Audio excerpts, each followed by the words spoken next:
Hello, my name's Christy. I'm going to focus on Puritans and the founding of America. First off, let me start by apologizing. I don't have the most professional background. I have a small home with 6 kids, so it's really kind of hard to find somewhere to go to record where it's quiet, where my kids are not going to end up popping in. So the Puritans, they were an important part of the founding of America. I've noticed that there's many people that get confused between the Puritans and the Pilgrims.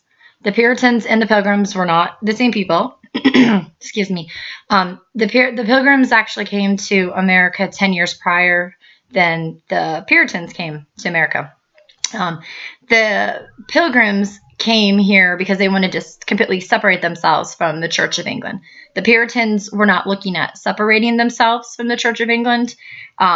Instead they wanted to be able to reform the Church of England, and unfortunately, the Church of England did not agree with them.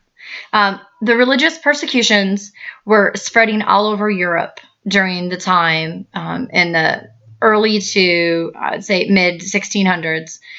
It was causing English settlers to leave Europe, especially England, and head towards the New World, head towards America. The Puritans were actually English Protestants who wished to reform and purify the Church of England of what they considered to be unacceptable residues of Roman Catholicism.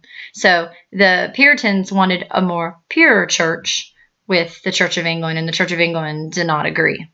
During the 1620s, the leaders of the Church of England were growing extremely, increasingly unsympathetic to the demands of the Puritans.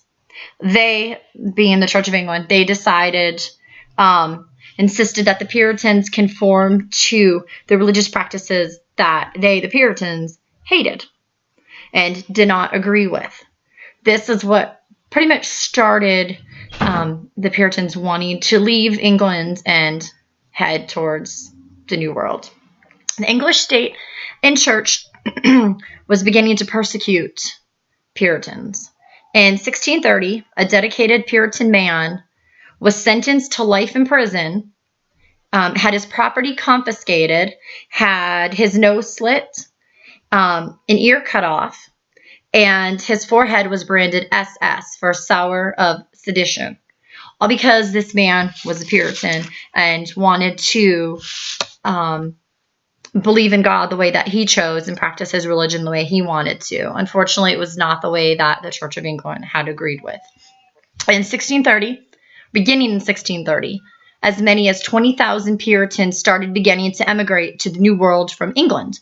They wanted to gain the liberty to worship God as they chose. The Puritans believed the Church of England was a true church. They just felt that it needed major reforms, that it wasn't pure. They wanted it to be pure again, which is where they got their name from, Puritans. The Puritans hoped their experiment in New England would be a success, and England would copy it and institute a church based off of what they had developed in New England. History has shown the Puritans to be, well, let's say, kind of intolerant of dissenters and actually expelled them from their colonies. The Puritans felt that they needed to come to America to carry the gospel into this part of the world to raise awareness against the kingdom of the Antichrist.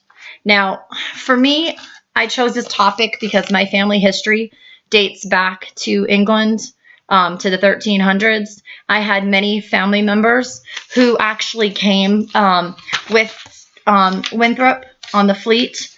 I did print out an email that I have, just a few people, because I'm not going to have much time left. On the original voyage, Robert Seeley Sr., he was a great-grandfather of mine, times a whole lot. He was on the ship with John Winthrop. Also, the gentleman named Jonas Weed, he was on there. He was a great-grandfather of mine. He went on and established Stamford, Connecticut. John Reynolds, he ended up founding Greenwich, Connecticut. He was a great-grandfather of mine. J.A. Burr, who his great-grandson was the vice president, Aaron Burr. He was a cousin of ours, not a great or a grandfather. And Jeremiah Jagger, he also was a great-grandfather of ours. So, thank you. Hope you like my video.